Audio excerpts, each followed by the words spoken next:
brought to you by MDH Masala. দারুণ বিশুদ্ধ প্রাকৃতিক হলুদ, লঙ্কা, ধনে। না, লঙ্কা, ধনে, হলুদ, MDH। নমস্কার, দেখছেন জি24 ঘন্টার, আপনাদের সঙ্গে রয়েছি আমি সৈকত। 3:03 খবরে আমি যে খবরে নজর রাখবো, মদনু হাতছাড়া হয়ে গেলেন মমতার। আর আমি সব্যসাচীর পরে যে খবরে চোখ রাখবো, কালীঘাট তৃণমূল অবশেষে 21শে জুলাই করতে পারবে। কোথায়, কিভাবে জানাবো আমি সব্যসাচী, তারপর আহেলি। আর আমি আহেলি আপনাদের জানাবো, অভিষেক বন্দ্যোপাধ্যায় তিনি আজ কণ্ঠ ছাড়তে একদিকে যেমন বাধ্য হলেন, তেমনি ছুটলেন হাইকোর্টে। এবার কি চাই তার জানাবো আমি আহেলি। তবে শুরুতেই সৈকত, সব্যসাচী। একদমই। আচ্ছা, কালীঘাট খবরটা দিয়ে সৈকত আমি প্রথমে শুরু করি, কারণ কালীঘাট তৃণমূল 21শে জুলাই পারমিশন পেল কোথায়? ওই বিড়লা প্ল্যানেটোরিয়ামের সামনে যে রাস্তাটা আছে, বিড়লা তারামণ্ডলের সামনে, সেই রাস্তায় কালীঘাট তৃণমূল 21শে জুলাই করতে পারবে, তবে নির্দিষ্ট কিছু শর্ত মেনে।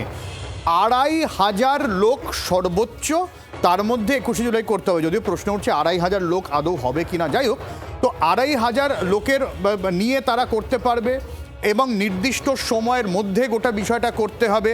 আদালত নির্দেশ দিয়ে দিয়েছে যে দুপুর 12টা থেকে 3:30-র মধ্যে এই সভা করতে হবে।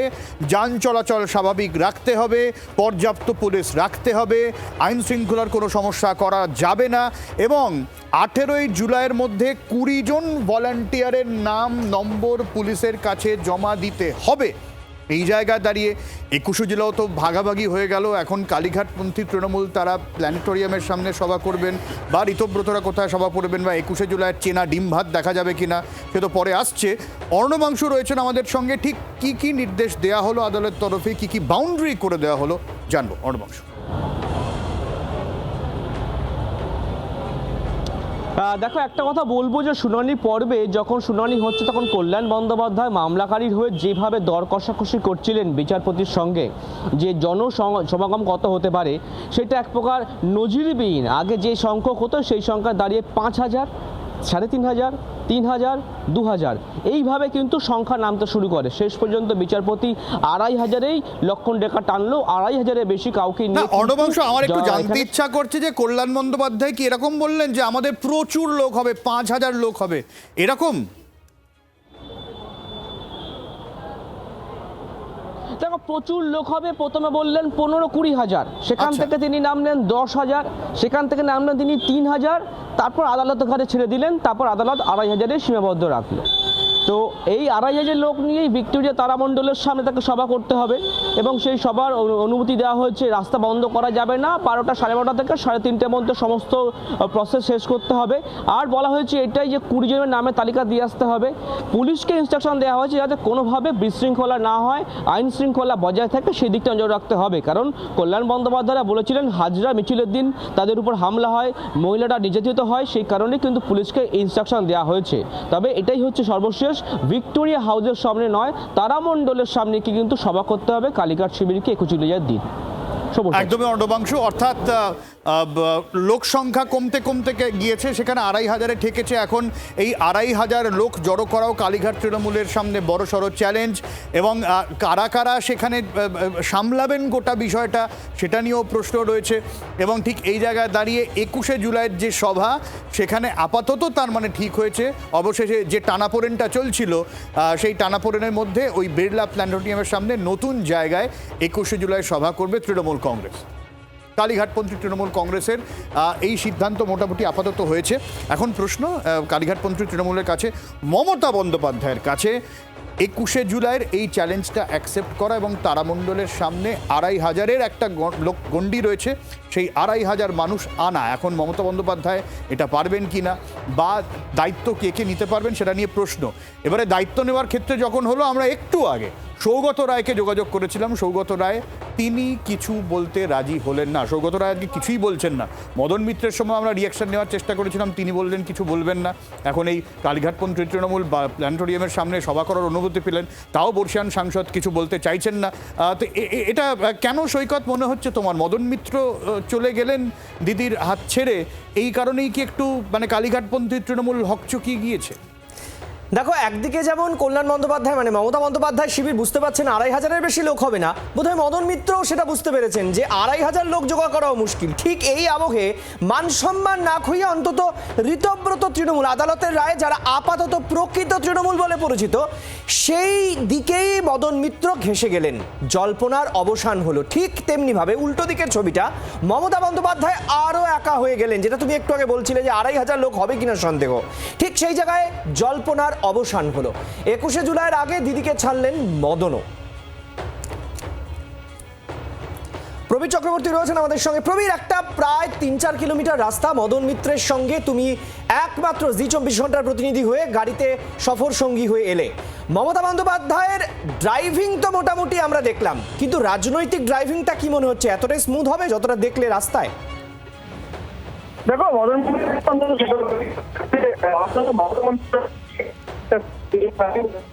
যে বিরোধী দলনেতা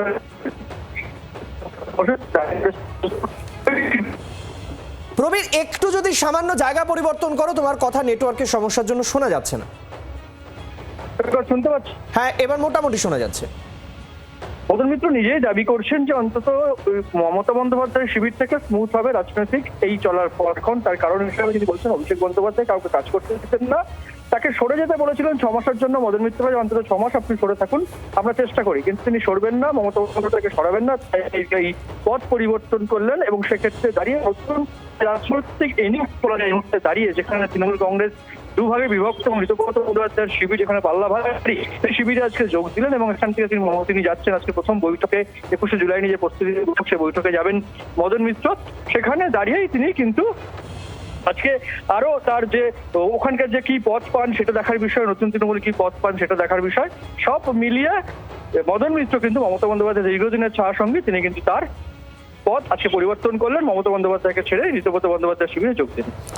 ধন্যবাদ। আর আমরা আপনাদেরকে শোনাবো যে একেবারে ঋতব্রত বন্দ্যোপাধ্যায়ের পাশে বসে মদন মিত্র, সেই ছবি বাংলার এই মুহূর্তের খুব গুরুত্বপূর্ণ ছবি। এবং সহাস্য মদনে ঋতব্রত বন্দ্যোপাধ্যায়ের সঙ্গে কি কথোপকথন হচ্ছিল, চলুন একটু অ্যাম্বিয়েন্স আপনাদেরকে প্রথমে শোনাই। দেখুন, আইপ্যাক ব্যাপারটা খুব গোলমেলে। আইপ্যাকটা আদৌ কি আইপ্যাক খায় না মাথায় দেয়, এটা খুবই মুশকিল বা ঠিক মতো বলা। তবে এই দলকে এই মুহূর্তে টেনে তোলার জন্যে একটা মহাবলী, অঞ্জনী পুত্র মহাবলদায়ী, সন্তানকে প্রভু সদা সহায়, এইরকম একটা মহাবলী লাগবে। ও পাশে কেউ নেই? সেটা কে হতে পারে? সেটা আমি কি করে বলবো বলুন তো?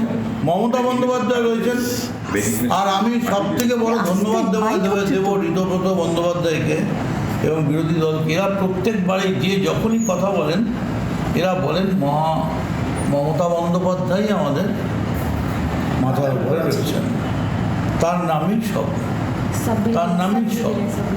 আর তৃণমূলের মুখই তো মমতা। আর অভিষেক বন্দ্যোপাধ্যায়? অভিষেক আর যাই হোক তৃণমূলের মুখ কে? কেউ করার পর এইটা আমি বুঝে নিয়েছি যে সমস্ত অভিভাবকরাই ধৃতরাষ্ট্র আর গান্ধারী। এমন কোনো অভিভাবক খুঁজে পাওয়া যাবে না যিনি ক্লেম করতে পারবেন আমি ধৃতরাষ্ট্র গান্ধারী নই। সবাই ধৃতরাষ্ট্র গান্ধারী। আপনারা নিশ্চয়ই জানেন যে বাড়ি থেকে বেরিয়ে মদন মিত্র গাড়ি চালিয়ে আজকে আসেন বিধানসভা থেকে বেরোচ্ছেন মদন মিত্র। এই মুহূর্তে একটু দেখার চেষ্টা করি আমরা যে তিনি আবার নতুন করে কিছু বলেন কিনা। তবে বডি ল্যাঙ্গুয়েজে অনেক বেশি কনফিডেন্ট দেখাচ্ছে মদন মিত্র। নিঃসন্দেহে সাংবাদিক বৈঠক করবেন এবং সেদিকে এগোচ্ছেন। একটু শোনার চেষ্টা করি মদন মিত্র কি বলছেন। রাজনীতির কালারফুল বয় মদন মিত্র, তিনি এই মুহূর্তে মমতা বন্দ্যোপাধ্যায়ের হাত ছেড়ে ঋতব্রতর হাতে হাত মিলিয়েছেন। আর তারপরে সাংবাদিকদের মুখোমুখি মদন মিত্র কি বলছেন আমরা একটু শুনি।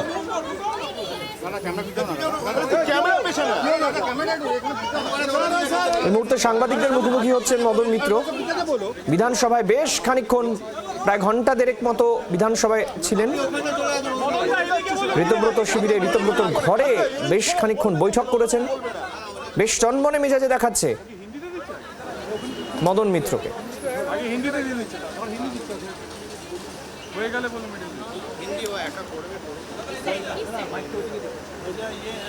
এর মধ্যে বেশ কিছু গুরুত্বপূর্ণ কথা তিনি বলেছেন আইপ্যাক, অভিষেক বন্দ্যোপাধ্যায়, মমতা বন্দ্যোপাধ্যায় নিয়ে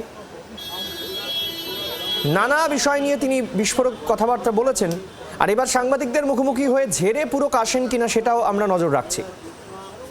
তবে এটা আপনারা নিশ্চয়ই জানেন যে একমাত্র জি 24 ঘন্টায় মদন মিত্রের সফর সঙ্গী ছিল আজকে বিধানসভায় এই বিশেষ বৈঠকের আগে।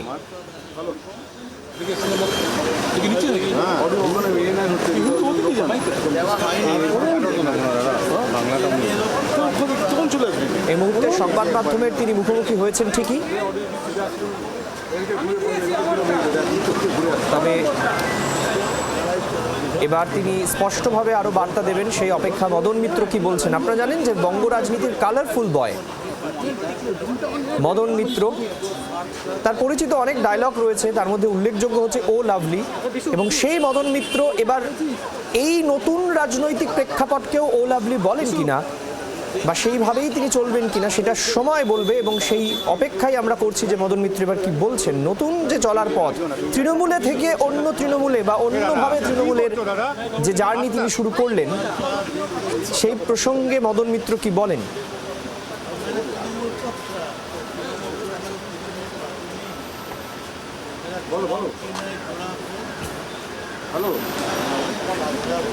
বিধানসভায় বেশ খানিকক্ষণ ঋতব্রত বন্দ্যোপাধ্যায়ের সঙ্গে বৈঠক করেন এবং দেখতে পাচ্ছেন যে তার বাইরে একেবারে নানা মেজাজে ছবি ধরা পড়েছে, হাসি খুশি মদন মিত্র।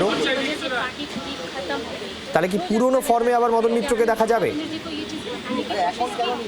আর একই সঙ্গে আপনাদের গ্রাফিক্যাল এটাও দেখাচ্ছি জি 24 ঘন্টার স্ক্রিনে যে মমতা বন্দ্যোপাধ্যায় কতটা একা হয়ে গেলেন। প্লাস মাইনাসের খেলা, এই মুহূর্তে মমতা বন্দ্যোপাধ্যায় কার্যত জিরোর দিকে এগোচ্ছেন। ঠিক ততটাই শক্তিশালী হচ্ছে ঋতব্রত তৃণমূল।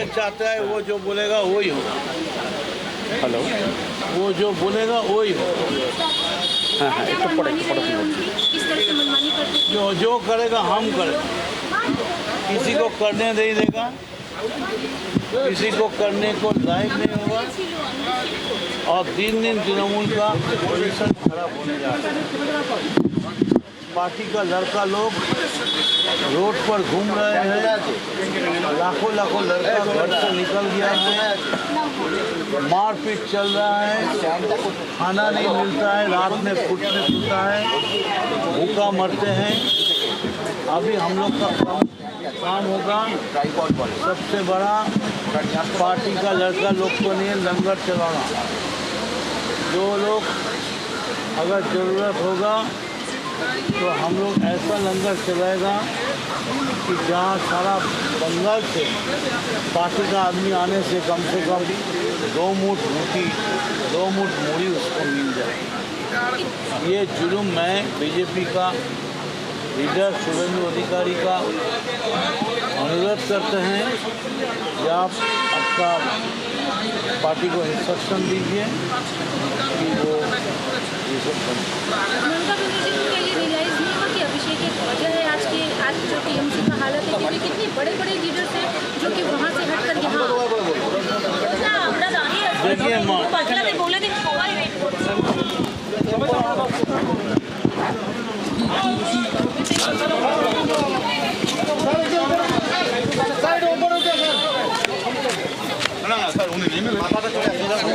टाइम लाइव ही नहीं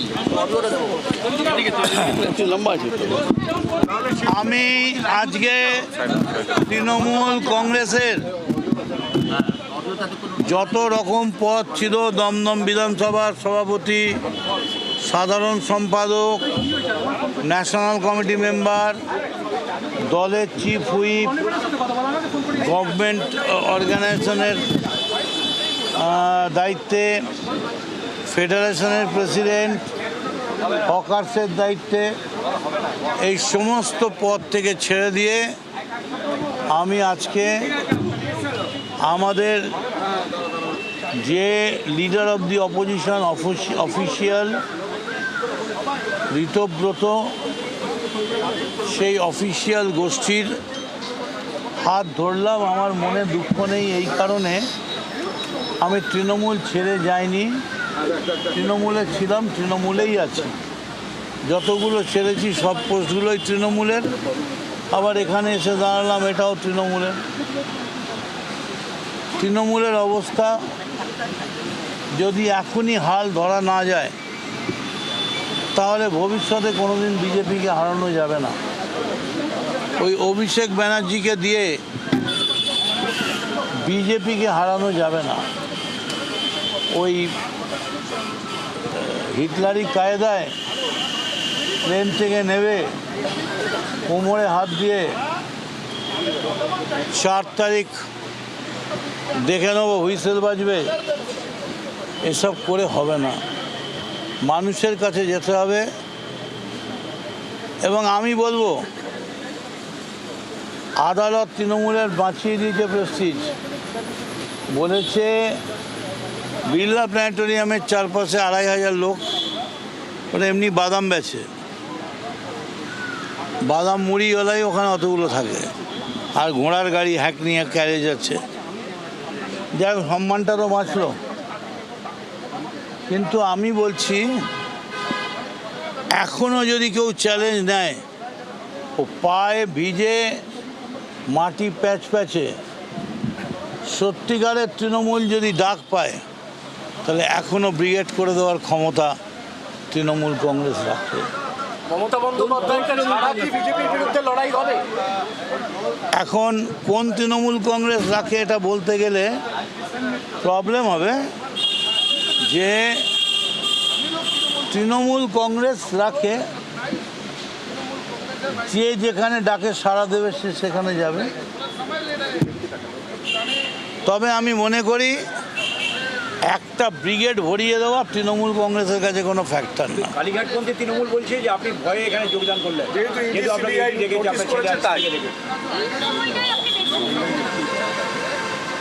আমি ভয়ে যোগাযোগ করলাম। আমার তো ইডির থেকে ভয় ছিল এবি বেশি। ইডি ধরলে তবু কথা বলে জিজ্ঞেস করবে, ওখানে এবি কখন কোথায় তাড়ি দেবে, কি করে দেবে ভগবান জানে।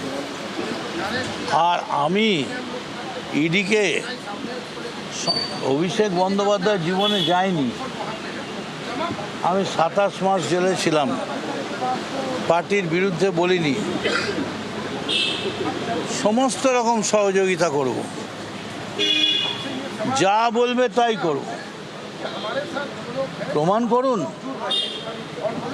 যে মদন মিত্র টাকা নিয়ে চাকরি দিয়েছে, মদন মিত্র গয়না নিয়ে চাকরি দিয়েছে। একটা কাজ করুন না, এটা প্রমাণ না করে একটা গণভোট করে দিন না বাংলায়। একটা বাংলায় গণভোট করে দিন। হ্যাঁ, টাউনে একটা করে দিন যে মদন মিত্র পয়সা নিয়ে চাকরি দিতে পারি কিনা। মদন মিত্র মমতা বন্দ্যোপাধ্যায়ের হাত ছাড়লেন শেষমেশ।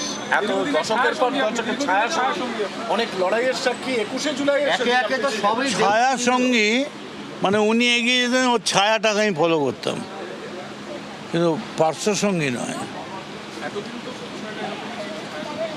লোকে ভাবতো।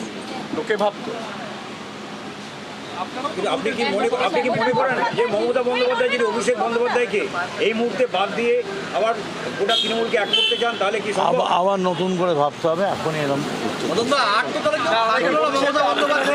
মমতা বন্দ্যোপাধ্যায়ের সঙ্গে আপনার মতন লোক বেরিয়ে গেলেন, কে থাকলো? উনি তো একদম নিঃসঙ্গ। দেখুন, আমি আর পারছি না।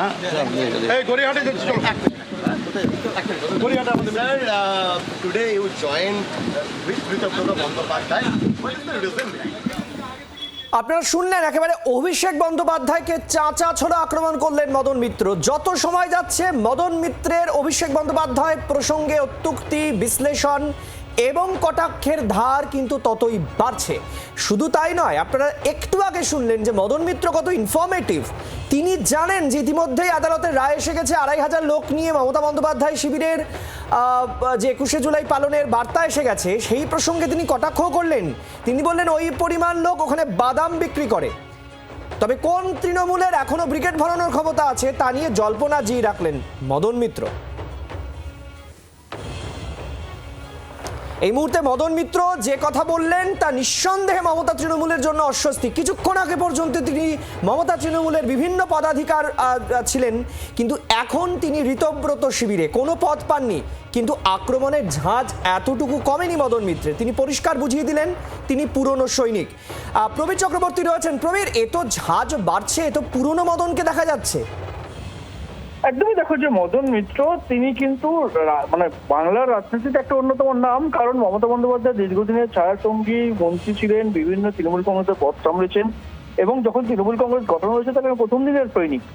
সেই সময় এমনকি মমতা বন্দ্যোপাধ্যায়ের সঙ্গে যুব কংগ্রেস করতেন। 1993 সালে 21শে জুলাই মমতা বন্দ্যোপাধ্যায়ের সঙ্গে যে কজন হাতে গোনা নেতা ছিলেন তার মধ্যে মদন মিত্র অন্যতম। 33 বছর পর মদন মিত্র, যদি তুমি 1993 সালে 21শে জুলাই ধরো, তাহলে 33 বছর পর আবার 21শে জুলাইয়ের আগে মমতা বন্দ্যোপাধ্যায়ের হাত ছাড়লেন মদন মিত্র। সুতরাং মমতা বন্দ্যোপাধ্যায়ের হাত ছাড়া মদন মিত্র কোনো সাধারণ তৃণমূল নেতা নয়। মমতা বন্দ্যোপাধ্যায় কার্যত ঘরের ছেলে, ভাই বলতেন মমতা বন্দ্যোপাধ্যায়, দীর্ঘদিনের ছায়ার সঙ্গী। সেই মমতা বন্দ্যোপাধ্যায় অভিষেক বন্দ্যোপাধ্যায়ের বিরুদ্ধে একগুচ্ছ অভিযোগের আঙুল তুলে মমতা বন্দ্যোপাধ্যায়ের কাছে ক্ষমা চেয়ে দল ছেড়ে নতুন তৃণমূল কংগ্রেস, যেটাকে বলা হচ্ছে সুব্রত বন্দ্যোপাধ্যায় শিবির, সেই শিবিরে যোগ দিলেন। এবং এরপর থেকে মমতা বন্দ্যোপাধ্যায়ের বাড়ি তিনি আর যাবেন না, তিনি বললেন। এবং মমতা বন্দ্যোপাধ্যায়ের দেওয়া যত পোস্ট নির্বাচনী বিপর্যয়ের পর, সেই সমস্ত পদ থেকেও তিনি পদত্যাগ করেছেন। সৈকত। একেবারেই প্রবীর, আমি আহেলি রয়েছি তোমাদের সঙ্গে, তুমি একটু আমাদের সঙ্গে থাকো। যে খবরের দিকে আমাদের নজর রয়েছে, জল্পনার অবসান ঘটিয়ে 21শে জুলাইয়ের আগে দিদিকে ছাড়লেন মদন মিত্র। মমতা তৃণমূলের সব পদ থেকে ইস্তফা। বিধানসভায় ঋতব্রতর ঘরে কামারহাটির বিধায়ক তিনি পৌঁছে যান, সেখানে তিনি কথা বলেন। তিনি এও জানান যে দলের মধ্যে আমি চেষ্টা করেছিলাম, আমি নানান উপদেশও দিয়েছিলাম, কিন্তু আমার কোনো কথা শোনা হয়নি, মানা হয়নি, এ কথা বললেন মদন মিত্র। আর শুধু তাই নয়, অভিষেক বন্দ্যোপাধ্যায়কেও হালকা মেজাজে কটাক্ষ করতে কিন্তু আজ ছাড়েননি মদন মিত্র। তিনি বলছেন যে অভিষেককে দিয়ে বিজেপিকে হারানো যাবে না, হিটলারি কায়দা চলবে না। অভিষেককে ঠিক এভাবেই নিশানা মদন মিত্রের। প্রবীর চক্রবর্তী আমাদের সঙ্গেই রয়েছেন, আমাদের প্রতিনিধি। প্রবীর, তাহলে 21শে জুলাই যে জল্পনা শুরু হয়েছিল তৃণমূলের তরফ থেকে, আমরা জানি যে কালীঘাট তৃণমূল ইতিমধ্যেই পারমিশন পেয়ে গেছে, তাহলে কেউ তো রইলই না মমতা বন্দ্যোপাধ্যায়ের সঙ্গে, আয়োজনটা করবে কে? একদমই দেখো যে মমতা বন্দ্যোপাধ্যায়ের শিবিরে হাতে গোনা যারা ছিলেন, শুভেন্দু চট্টোপাধ্যায়, মদন মিত্র, কল্যাণ বন্দ্যোপাধ্যায়, কুণাল ঘোষ, যারা মূলত 4 তারিখের পর থেকে যারা লড়াই করছিলেন সামনে দাঁড়িয়ে, সেই 4 জন মুখের মধ্যে এমনকি মদন মিত্রকে দেখা যাচ্ছে সিআইডি যেদিন মমতা বন্দ্যোপাধ্যায় বাড়ি গিয়েছিলেন তার দৌড়ে বসে থাকতে, দরজায় বসে থাকতে কুণাল ঘোষের সঙ্গে, সেই মদন মিত্রই তিনি শিবির পরিবর্তন করলেন।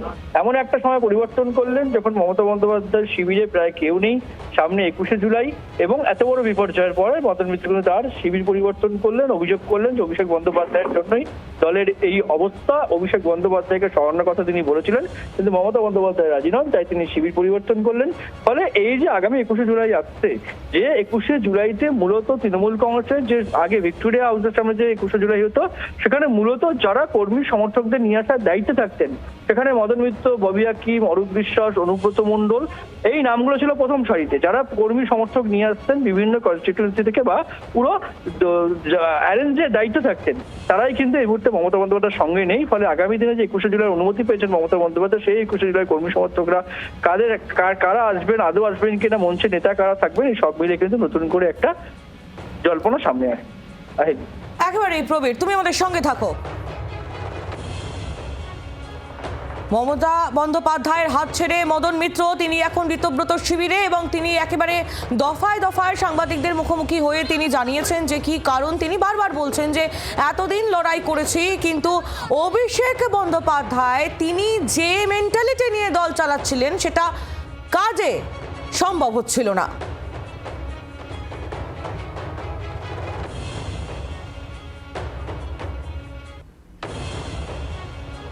মদন মিত্র তিনি এই মুহূর্তে বিধানসভা থেকে রওনা হচ্ছেন। তিনি যখন সকালবেলা তার ভবানীপুরের বাড়ি থেকে বেরিয়ে বিধানসভায় এসেছিলেন, সেই সময়ও তার গাড়ির সফর সঙ্গী ছিল জি24 ঘন্টা, একমাত্র জি24 ঘন্টা, এবং গোটা রাস্তা আমাদের সঙ্গে কথা বলতে বলতেই বিধানসভায় গিয়ে পৌঁছন মদন মিত্র। তারপর ঋতব্রত বন্দ্যোপাধ্যায়ের ঘরে বসে একের পর এক বক্তব্য আমরা শুনেছি। নজর রাখবো, শ্রেয়সী গঙ্গোপাধ্যায় আমাদের সঙ্গে রয়েছেন। হ্যাঁ, পাচ্ছিস মদন দাকে পাচ্ছিস? শ্রেয়সী, পাচ্ছি আমরা, তুমি বলো।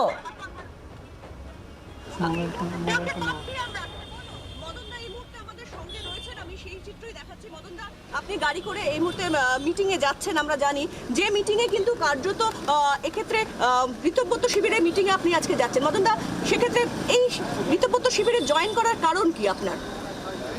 একটু ফিরে আমাদের দিকে একটু ফিরে। অ্যাকচুয়ালি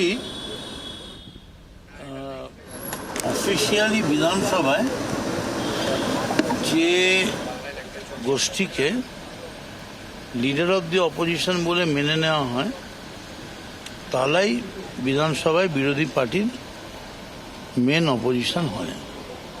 সেখানে ঋতব্রতদেরই মেন অপোজিশন বলে মেনে নেওয়া হয়েছে এবং আমি চাই যে বিজেপির বিরুদ্ধে তাদের যে স্বৈরাচারী রাজনীতি, তাদের যে ভয়ঙ্কর প্রতিহিংসা পরায়ণ রাজনীতি, তার প্রতিবাদে আরও বেশি শক্তিশালী হোক তৃণমূল কংগ্রেস।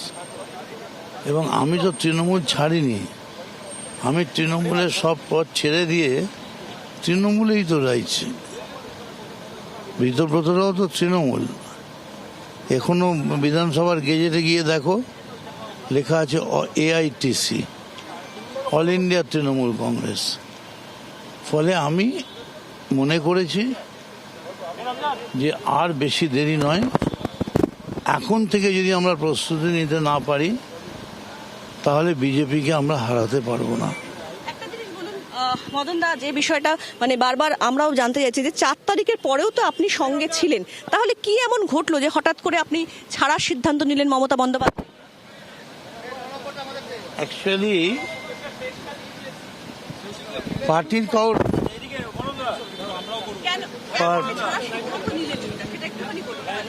পার্টির কাউর মানসিকতা ছিল না।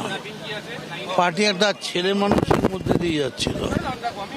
ওই বিকেলবেলা যাওয়া, হো করা, ঠাট্টাই আর কি, কোনো সিরিয়াসলি পার্টি ওয়ার্ক করছিল না। এবং যদিও বিভিন্ন লোককে বিভিন্ন দায়িত্ব দেওয়া হচ্ছিল, কিন্তু আলটিমেট ওই ভেতরের ঘর থেকে অভিষেকই কাঠি নাড়ছিল। আর যেখানে অভিষেক বসে আছে সেখানে অন্য কারোর তো কথা চলবে না। সবই তো চলে গেল হাত থেকে, তৃণমূল ভবন থেকে শুরু করে। ফলে এই মুহূর্তে একমাত্র উপায় বিধানসভায় সংগঠিত হওয়া। আপনি অভিষেকের কথা বলছেন, তো আপনারা মমতা বন্দ্যোপাধ্যায়কে এই বিষয়টা বলেননি যে সিদ্ধান্ত নেওয়ার ক্ষেত্রে অভিষেকের ভূমিকা? বলেছি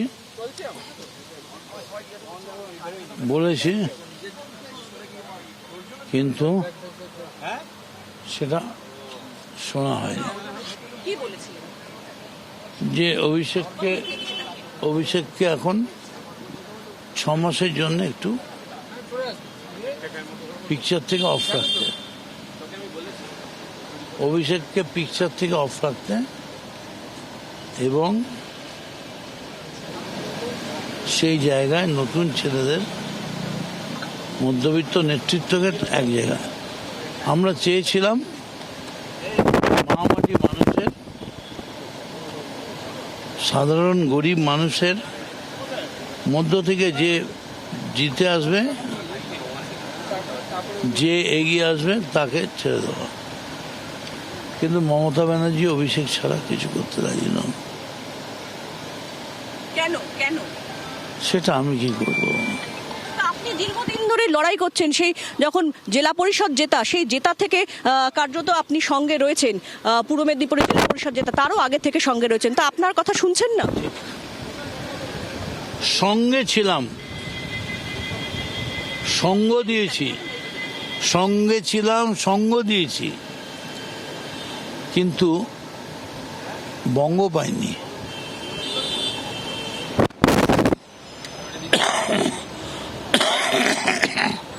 কোনো সম্মান পায়নি, কোনো সম্মান পায়নি। পার্টিতে কোনোদিন সম্মান পাননি?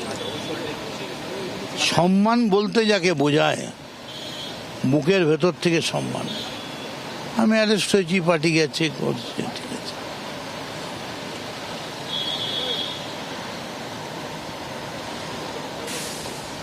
তো সেই যন্ত্রণা এতদিন বুকে চেপে নিয়েছিলেন? চেষ্টা করছিলাম। একটা জিনিস আমাকে বলুন, সামনেই 21শে জুলাই, তার আগে আপনি ঋতব্রত শিবিরে জয়েন করলেন, কষ্ট আছে কোনো? হবে না, ঘুরবো মিছিলে মিছিলে, যেখানে দেখিবে ছাই উড়াইয়া দেখিও ভাই, পাইলেও পাইতে পারো অরূপ রতন। এবার ছেড়ে দাও প্লিজ। শুভেন্দু অধিকারীর ভূমিকা রাজ্য চালানোর ক্ষেত্রে কিভাবে দেখছেন? শুভেন্দু অধিকারী ভালোভাবে চালাবার চেষ্টা করছে। আমি খালি ওর কাছে অনুরোধ করব, ওর মুখের থেকে যে কথাগুলো বেরোচ্ছে ক্রাইম নিয়ে, সেগুলো যেন প্রপারলি প্রোটেক্টেড। শুভেন্দু অধিকারী আজকে যদি তৃণমূলে থাকতেন এই অবস্থা হতো? একদমই না, প্রশ্নই না। কেন ওকে থাকতেই দিত না? কে দিল না? অভিষেক বন্দ্যোপাধ্যায়। তাহলে দলের এই অবস্থার মূল কারণ কি? অভিষেক বন্দ্যোপাধ্যায়। এই দল কি আর কোনদিন ঘুরে দাঁড়াতে পারবে? আমি তো হাত গুনি না, তাও আপনার অভিজ্ঞতা কি বলে? বলতে পারছি না। এবার ছেড়ে দাও, আমার অসুবিধা নেই। মদন মিত্র তিনি ছিলেন আমাদের সঙ্গে, এবং যেটা দেখলে যে মদন মিত্র তার একমাত্র এবং শুধুমাত্র ক্ষোভ অভিষেক বন্দ্যোপাধ্যায়ের বিরুদ্ধে, এবং তার একটা বক্তব্য যে মমতা বন্দ্যোপাধ্যায়কে বারবার বলেছেন কিন্তু মমতা বন্দ্যোপাধ্যায় শোনেননি, আর সেই জন্যই আজকে তাকে এই সিদ্ধান্ত নিতে হলো।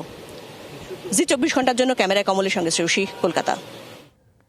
ধন্যবাদ শ্রেয়সী গঙ্গোপাধ্যায়, আমাদের প্রতিনিধি সরাসরি আমাদের সঙ্গে ছিলেন মদন মিত্রের একেবারে গাড়িতে, এবং মদন মিত্র তার নানান না বলা কথা শেয়ার করলেন জি 24 ঘন্টার সঙ্গে। এবার আপনাদের শোনাবো রাজ্যের বিরোধী দলনেতা ঋতব্রত বন্দ্যোপাধ্যায়, তিনি কি বলছেন মদন মিত্র প্রসঙ্গে।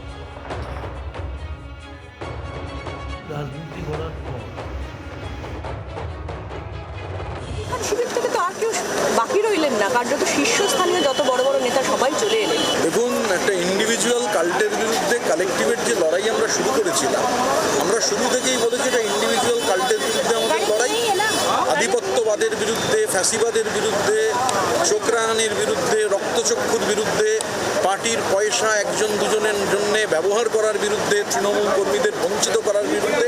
এটা একটা কালেকটিভ, এ নিয়ে কোনো সন্দেহ নেই যে মদন মিত্র বর্ষিয়ান বিধায়ক, একাধিকবারের তিনি বিধায়ক ছিলেন, মাল্টিপল টাইমস মিনিস্টার, তার যোগদানে আমাদের এই কালেকটিভের লড়াই শক্তিশালী হবে। আমরা এখন যাচ্ছি যেখানে কেষ্টদা সেখানে উপস্থিত থাকবেন, এরা সবাই অত্যন্ত সিনিয়র, এবং আমাদের লড়াইটা কালেকটিভের লড়াই। আমরা চাই আমাদের কালেকটিভ শক্তিশালী। মদন মিত্র খুব তাৎপর্যপূর্ণভাবে একটা কথা বলছেন যে 4 তারিখের পরে উনি বারে বারে মমতা বন্দ্যোপাধ্যায়কে বলেছেন যে অভিষেক বন্দ্যোপাধ্যায়কে বাদ দিয়ে দলটা চালান, কিন্তু মমতা বন্দ্যোপাধ্যায় শোনেন। সেটা মমতা বন্দ্যোপাধ্যায়ের প্রেরোগেটিভ। মদন মিত্র কথাও বলেছেন যে স্ট্যান্ডিং ওভেশনটা ভাগ্যিস মানে দুপা তুলে দিতে বলেনি আর কি। তো দেখুন, পৃথিবীর এটা ইতিহাস, মানে ফ্যাসিস্টদের রক্তচক্ষু, আধিপত্যবাদের রক্তচক্ষু, এই রক্তচক্ষু দীর্ঘদিন ধরে দেখানো যায় না। মানুষ ঘুরে দাঁড়ান। হ্যাঁ, একটা পার্টির মধ্যে এই কালচার ছিল, আমাদের হয়তো সাহসের অভাব ছিল, কিন্তু সেই সাহস ধীরে ধীরে সঞ্চারিত হয়েছে। যখন এই সাহস সঞ্চারিত হয়, সেটা ওই দিন থেকেই সঞ্চারিত হওয়া শুরু হয়। আমি আগেও বলেছি আপনাদের, আমি সন্দীপন আমরা 19-20 তারিখ এই সিদ্ধান্ত গ্রহণ করি, তারপর ধীরে ধীরে এই কালেকটিভ গড়ে ওঠে। এখন এটাই কালেকটিভ, এই কালেকটিভের নিয়ে যারা আসছেন, মানে অনুব্রত মণ্ডলের যোগদানে কালেকটিভ স্বাভাবিকভাবেই শক্তিশালী হয়েছে। মদন মিত্র আজকে এলেন, কালেকটিভ শক্তিশালী হলো। তো আমরা যে কথাটা বারবার দেখুন বলছি, ধরুন অ্যাকাউন্ট ফ্রিস্টিজের আগে অবধি একটা প্রতি মাসে বিপুল পরিমাণ টাকা, শুধু সুদের টাকা কার জন্য খরচ হয়েছে, তৃণমূল স্তরের কোন কর্মীর জন্য সেই টাকা ব্যবহার হয়েছে। আমাদের এমএলএরা জমি বিক্রি করছেন, সোনা বন্ধক রাখছেন, ওই টাকা কি তাহলে হেলিকপ্টার আর প্লেন কেনা হবে, তার ভাড়া দেওয়া হবে, কেমেন আইল্যান্ডসে যাবে, শেল কোম্পানিতে ইনভেস্ট হবে, ভানুয়াতুতে যাবে। সুতরাং মানে এই গ্রাস রুট লেভেলের একটা পার্টি, ব্যুরোক্রেটিক যে চার্টার্ড মাফিয়া বাটপার, তিনি যেভাবে এই পার্টিটাকে ধ্বংস করেছেন, ধ্বংসের পথে ঠেলে দিয়েছেন, তার লজিক্যাল কোরোলারি হচ্ছেন আজকে মদন মিত্রের আমাদের সঙ্গে যোগদান। ঋতব্রত বন্দ্যোপাধ্যায় রাজ্যের বিরোধী দলনেতা, তাঁর বক্তব্য আপনাদের সামনে আমরা তুলে ধরছিলাম। তিনি একেবারে স্পষ্ট করে বললেন যে স্বাভাবিকভাবেই একদিকে যখন আমরা দেখছি নদীর একদিক ভাঙে আর একদিক তৈরি হয়, এটা যেমন কথাতেই আছে, ঠিক তেমনই তৃণমূলের দুই শিবিরের এখন অবস্থা হয়েছে। আমরা দেখছি কালীঘাট তৃণমূলের রং যত ফ্যাকাশে হচ্ছে, ঋতব্রত তৃণমূল ততই উজ্জ্বল হয়ে উঠছে। আর মদন মিত্র তিনি যেমনটা চলে গেলেন, এখন তিনি কালীঘাট ছেড়ে এখন ঋত শিবিরে এলেন। স্বাভাবিকভাবেই ঋত শিবির যে আরো সমৃদ্ধ হলো, শক্তিশালী হলো, একথা ঋতব্রত বন্দ্যোপাধ্যায় তিনি নিজে বলছেন। সেই বক্তব্য আপনাদের সামনে আমরা তুলে ধরলাম। এআই রিপ্রেজেন্টেশনের মাধ্যমে আজকের ঘটনাটা একটু ছোট্ট করে আপনাদের সামনে তুলে ধরার চেষ্টা করছি, সেটা আপনারা এই মধ্যে দেখতে পাচ্ছেন। মদন মিত্র তিনি তার এই সবুজ গাড়িতেই আজ ভবানীপুরের বাড়ি থেকে বিধানসভায় গিয়ে পৌঁছন, যে গাড়িতে সফর সঙ্গী ছিলাম আমরা জি 24 ঘন্টা। আমাদের প্রতিনিধি প্রবীর চক্রবর্তী ছিলেন মদন মিত্রর সঙ্গে এই গোটা 5-5.5 কিলোমিটার রাস্তা। আর ঠিক এইভাবেই গাড়ি চালিয়ে যেন মমতা বন্দ্যোপাধ্যায় শিবির থেকে ঋত শিবিরে পৌঁছে গেলেন মদন মিত্র, সেটাই এআই এর সাহায্য নিয়ে তুলে ধরছি আপনাদের সামনে। 21শে জুলাইয়ের একেবারে আগে দিদিকে ছাড়লেন মদনও। মিত্রহারা হলেন মমতা বন্দ্যোপাধ্যায়। যাবতীয় জল্পনার অবসান ঘটিয়ে মমতা তৃণমূলের সব পদে ইস্তফা দিয়ে ঋতব্রত বন্দ্যোপাধ্যায়ের সঙ্গে ভিড়লেন মদন মিত্র। কথা বলবো, আমরা এই সিচুয়েশনটা একটু বোঝার চেষ্টা করব। রাজনৈতিক বিশ্লেষক শুভময় মৈত্র এই মুহূর্তে রয়েছেন আমাদের সঙ্গে। শুভময় বাবু, এই যে মদন মিত্রের কালীঘাট তৃণমূল ত্যাগ এবং ঋত শিবিরে যাওয়া, এবং তারপর সেই একই কথা আমরা যা শুনেছি অভিষেক বন্দ্যোপাধ্যায়ের বিরুদ্ধে ক্ষোভ এবং কটাক্ষে ভরিয়ে দিয়েছেন আজ মদন মিত্র অভিষেক বন্দ্যোপাধ্যায়কে, সব মিলিয়ে এই যে সিচুয়েশন কিভাবে ব্যাখ্যা করবেন? দেখুন, একটা রাজনীতির যে বিষয়টা চলছে সেখানে হকারদের পুনর্বাসন চলছে না, কিন্তু পুনর্বাসন হচ্ছে তৃণমূল কংগ্রেসের। অর্থাৎ বিজেপি ক্ষমতায় আসার পর থেকে যাদের বিরুদ্ধে কোনো রকম অভিযোগ হচ্ছে, সেক্ষেত্রে তারা ঋতব্রত তৃণমূলকে আপনি অধিকৃত তৃণমূলও বলতে পারেন, সেইখানে চলে গিয়ে তারা একটা রাজনৈতিক প্রোটেকশন পাওয়ার চেষ্টা করছেন। যে কোনো সংসদীয় গণতন্ত্রে এই ধরনের ঘটনা ঘটে, এবং যখন এই পরিস্থিতির সৃষ্টি হয় তখন একজন মানুষের যেহেতু তার ব্যক্তি ভাবনা তার সমষ্টিগত ভাবনার থেকে উপরে থাকে, সেই কারণে তিনি তার ব্যক্তি ভাবনাটাকে স্যাটিসফাই করার জন্য তার প্রয়োজন মতো রাজনৈতিক দলে যান। তৃণমূল কংগ্রেস কখনোই মতাদর্শ ভিত্তিক একটা দল ছিল না, ফলে তাদের পক্ষে কখন কে কোন অংশে যাচ্ছেন সেটা রাজনৈতিকভাবে একেবারেই গুরুত্বপূর্ণ নয়। সেই কারণেই এই ঘটনাটি অত্যন্ত স্বাভাবিক। সুময় বাবু, অনেক ধন্যবাদ আমাদের সঙ্গে থাকার জন্য। নমস্কার। রাজনৈতিক বিশ্লেষক শুভময় মৈত্র তিনি ছিলেন আমাদের সঙ্গে টেলিফোন লাইনে। সাংবাদিকদের মুখোমুখি হয়ে মদন মিত্র, কামারহাটির বিধায়ক, তিনি কি বলছেন চলুন শুনে নিই।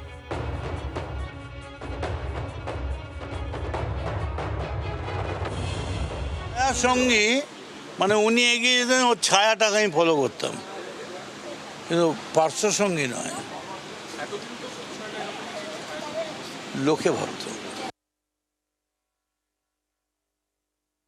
ওই অভিষেক ব্যানার্জিকে দিয়ে বিজেপিকে হারানো যাবে না। ওই হিটলারি কায়দায় প্লেন থেকে নেবে, কোমরে হাত দিয়ে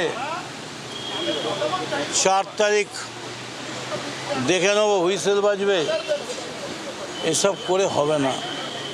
মানুষের কাছে যেতে হবে। আমি আজকে তৃণমূল কংগ্রেসের দমদম বিধানসভার সভাপতি, সাধারণ সম্পাদক, ন্যাশনাল কমিটি মেম্বার, দলের চিফ হুইপ, গভর্নমেন্ট অর্গানাইজেশনের দায়িত্বে, ফেডারেশনের প্রেসিডেন্ট, হকার্সের দায়িত্বে, এই সমস্ত পদ থেকে ছেড়ে দিয়ে leader of the opposition official Ritabrata এই অফিসিয়াল গোষ্ঠীর হাত ধরলাম। আমার মনে দুঃখ নেই এই কারণে, আমি তৃণমূল ছেড়ে যাইনি, তৃণমূলে ছিলাম, তৃণমূলেই আছি। মদন মিত্র অভিষেক বন্দ্যোপাধ্যায়কে নিয়ে যখন এত কথা বলেই দিলেন, তখন কিছু আপডেট আমরাও আপনাদের দিয়ে রাখি। চাপের মুখে বিধাননগর আদালতে গিয়ে অবশেষে কণ্ঠ পরীক্ষা দিলেন অভিষেক বন্দ্যোপাধ্যায়। ডিজে হুমকি মামলায় হাইকোর্টের নির্দেশে হাজিরা দিতে বাধ্য হলেন অভিষেক। আগে দুবার ভয়েস স্যাম্পল দিতে সিআইডি নোটিশ তাকে দিলেও তিনি হাজিরা দেননি।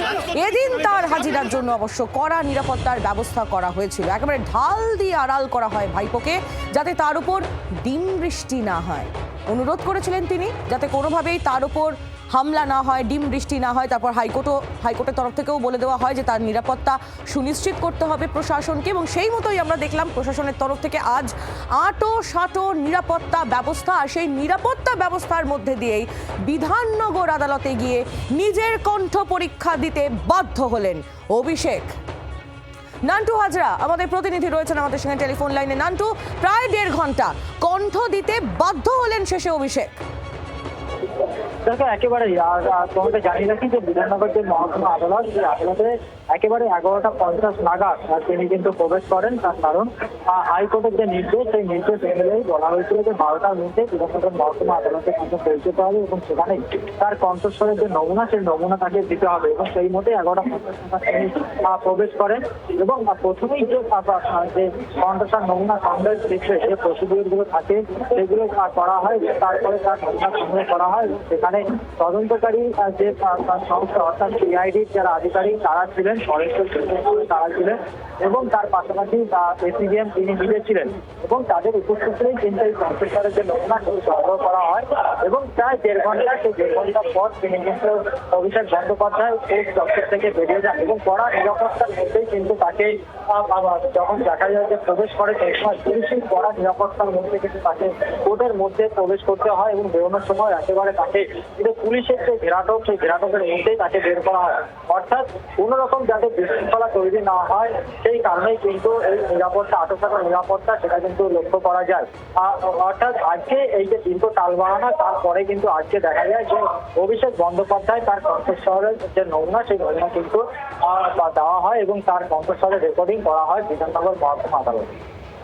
নান্টু, ধন্যবাদ। নান্টু হাজরা আমাদের প্রতিনিধি ছিলেন আমাদের সঙ্গে টেলিফোন লাইনে। আর যেমনটা আপনাদের বলছিলাম, হাইকোর্টের নির্দেশের পর হাজিরা দিতে বাধ্য হলেন আজ অভিষেক বন্দ্যোপাধ্যায়। গত 10ই জুলাই হাইকোর্টে একেবারে তীব্র ভৎসনার মুখে পড়তে হয়েছিল অভিষেক বন্দ্যোপাধ্যায়কে।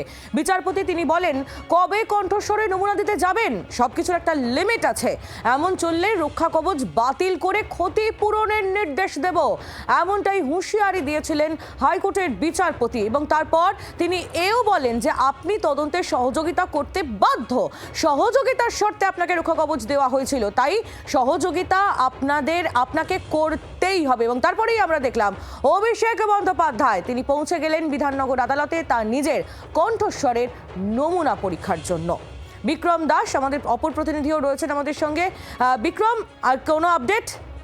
দেখো, অবশেষে অভিষেক বন্দ্যোপাধ্যায়ের যে ভয়েস স্যাম্পল বা কণ্ঠস্বরের নমুনা তা সংগ্রহ হলো বিধাননগর আদালতে। মূলত এর আগে আমরা দেখেছিলাম যে গত 30শে জুন এবং 8ই জুলাই দুবার সিআইডির তরফ থেকে অভিষেক বন্দ্যোপাধ্যায়কে নোটিশ পাঠিয়ে বলা হয় যে যাতে তিনি বিধাননগর আদালতে এসে নিজের এই ভয়েস স্যাম্পল দিয়ে যান। কিন্তু অভিষেক বন্দ্যোপাধ্যায় দুবারই গড়হাজির ছিলেন এবং তিনি কার্যত কলকাতা হাইকোর্টের দ্বারস্থ হয়েছিলেন। সেখানেই কলকাতা হাইকোর্টের তরফ থেকে কার্যত কড়া পর্যবেক্ষণ এবং হুঁশিয়ারি দেওয়া হয় অভিষেক বন্দ্যোপাধ্যায়কে, যেখানে বলা হয় যে তিনি যদি পুলিশের সঙ্গে বা সিআইডির সঙ্গে সহযোগিতা না করেন, ভয়েস স্যাম্পল না দেন, তাহলে কিন্তু তাকে যাওয়া যে সমস্ত রক্ষা কবচ রয়েছে বা প্রোটেকশন রয়েছে সেগুলিকে প্রত্যাহার করে নেওয়া হবে।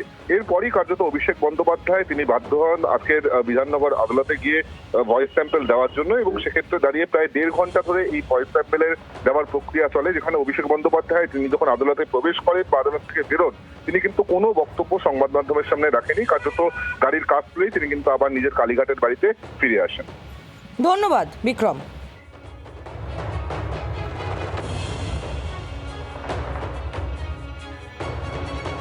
অনেক পুরনো কথা মনে পড়ছে, তবে সবচেয়ে বড় অনুভূতি আমি আমার প্রিয় শহরে আমার পাঠক আপন মানুষদের কাছে ফিরছি। আমার নিরাপত্তার ব্যবস্থা করার জন্য পশ্চিমবঙ্গ সরকারকে ধন্যবাদ। সমাজ মাধ্যমে এই পোস্ট লেখিকা তসলিমা নাসরিনের। আপনারা জানেন 1 আগস্ট কলকাতায় একটি অনুষ্ঠানে যোগ দিতে তসলিমা নাসরিন তিনি প্রায় 20 বছর পর এই বাংলায় পা রাখতে চলেছেন। এবং তারপরে আমরা গতকালও আপনাদের সামনে তুলে ধরেছিলাম সেই খবর, যখন আমরা ব্রেক করি সেই খবরের একটি স্ক্রিনশট তসলিমা নাসরিন তিনি তার সোশ্যাল মিডিয়ায় পোস্ট করেন এবং ধন্যবাদ জানান। তার সঙ্গে আমরা কথাও বলেছি আজকে তাঁর এই অনুভূতি নিয়ে। কি বলছেন তিনি, শোনাবো লেখিকার বক্তব্য।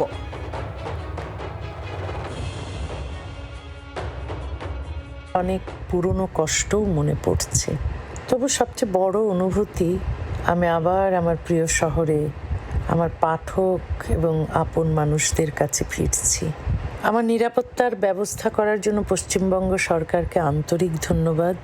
আমাকে আমন্ত্রণ জানানো এবং নাগরিক অভ্যর্থনার আয়োজন করার জন্য সেকুলার মিশন আর মানবাধিকার সংস্থার প্রতিও আমার গভীর কৃতজ্ঞতা।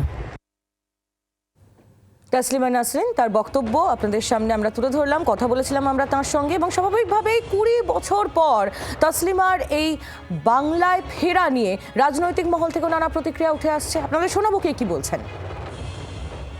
মৌলবাদীর বিরুদ্ধে লিখেছেন, ভালো লেখিকা, আর যিনি মারা গেছেন তার সম্বন্ধে আমি কিছু বলবো না। সুতরাং উনি ভালো লেখিকা এবং মৌলবাদীর বিরুদ্ধে, কিন্তু গণতান্ত্রিকভাবে সরকার ওনাকে যদি সুরক্ষিতভাবে আনছেন সেটা সরকারের ব্যাপার, এবং আমি একজন নারী হিসেবে তার যুদ্ধকে সম্মান জানাই। ইদ্রিস আলী আমাদের মধ্যে নেই এখনো, তিনি পরলোক গমন করেছে। যে নেই তাকে নিয়ে আর আলোচনা করে তো লাভ নেই, কারণ আজকে তিনি থাকলে হয়তো তাকে প্রশ্ন করা যেত তার তখন কি মানসিকতা ছিল, কেন করেছিল, কে করতে বলেছিল, সেগুলো বোঝা যেতে পারতো। এখন সেটা বোঝা যাওয়ার কোনো অবকাশ নেই। কাজে এইটাকে নিয়ে আর আমি ইদ্রিস আলী কি করেছিল সেটা নিয়ে তো বলার আর জায়গাই নেই। সবকিছু সময়ের পরিপ্রেক্ষিতে হয়, সেই সময় যারা করেছিলেন কেন করেছিলেন তারা বলতে পারবে। আজকের সময়ের পরিপ্রেক্ষিতে দাঁড়িয়ে যেটা হওয়ার কথা সেটা হবে। আমি তো রাজ্যসভায় প্রশ্নটা তুলেছিলাম যে তসলিমা নাসরিনকে পশ্চিমবঙ্গে কেন আসতে দেওয়া হবে না। একজন বাংলায় কথা বলেন, বাংলায় প্রতিবাদ করেন, বাংলায় স্বপ্ন দেখেন, বাংলায় কবিতা লেখেন, বাংলায় সাহিত্য করেন। তো সাহিত্যের পৃষ্ঠভূমিতে সেই বাঙালির জায়গা নেই, ওপারে নেই আমরা বুঝতে পারি। কারণ ওপারে ইন্দিরা গান্ধীর স্মৃতি বিজড়িত লাইব্রেরির 70,000 বইতে আগুন লাগিয়ে দিয়েছে মৌলবাদী ধর্মান্ধরা। আমার মনে হয় স্বাগত জানানো উচিত। এর আগে সিপিএম ওনাকে তাড়িয়েছিল, তৃণমূল ঢুকতে দেয়নি, কিন্তু এখন তো আর বাবরের সরকার নেই, বিজেপির সরকার। মৌলবাদের চাপে সিপিএম ওকে দেশ ছাড়া করেছিল ভারতবর্ষ থেকে। ভারতের পরম্পরা আছে, বিশ্বে যত প্রতারিত অত্যাচারিত মানবতাকে আমরা চিরদিন এখানে জায়গা দিয়েছি। সে কি মত পথের লোক আমরা দেখিনি। সিপিএম যা করে গেছে সেই মৌলবাদকে এরা একদম খোলাখুলিভাবে তাদের হাতে ক্ষমতা তুলে দিচ্ছে। দুর্নীতি, ঘুষ আর এই যে এত হিংসা, এ তো এই মৌলবাদীরাই বকলমে টিএমসি জামা পরে করেছে। তার পরিণাম ভুগতে হচ্ছে ওদেরকে।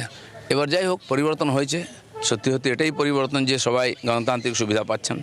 স্বাস্থ্য আর নিউট্রিশন পাবে, শরীরও স্ট্রং হবে, অল্প খেলেই পেট ভরে, ডাইজেশন ঠিক রাখে। MDH সোয়াটিন, আসল protein. brought to you by MDH Masala।